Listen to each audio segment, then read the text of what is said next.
কচুরিপানার থেকে এর খাদ্য উপাদান যেটা থাকে, যেমন protein, fat, carbohydrate, vitamin, mineral, এইটাকে আলাদা করতে সক্ষম হয়েছে, আলাদা করে নিয়েছি এবং এটা দানাদার আকারে আলাদা করা হয়েছে।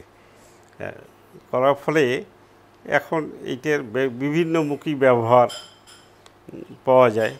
যেমন ফুড সাপ্লিমেন্ট হওয়ার কারণে এটা অপুষ্টি বাচ্চা, তীব্র অপুষ্টি বাচ্চা, তাদেরকে দিলে এরা আস্তে আস্তে আস্তে স্বাভাবিক হয়ে যায়।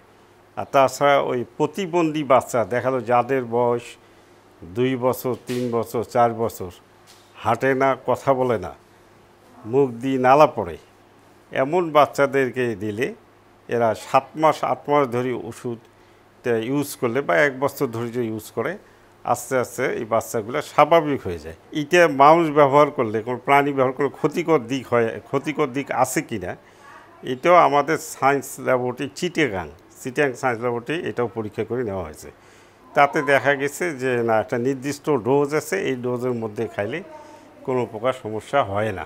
বিএসটির ম্যান্ডেটরি আইটেম মানে 100 কতটা আইটেম আছে, ওরা ওর বাইরে দিতে পারে না, যার জন্য আপাতত হয়তো আমার স্থগিত হয়ে আছে।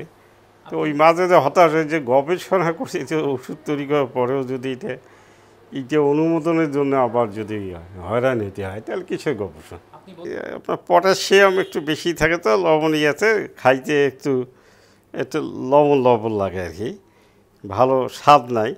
আর স্বাদযুক্ত জিনিস এখানে মিশালও করা হয়নি, সরাসরি যেটা ফুড সাপ্লিমেন্টারি আসছে সেটাই আমি রাখছি।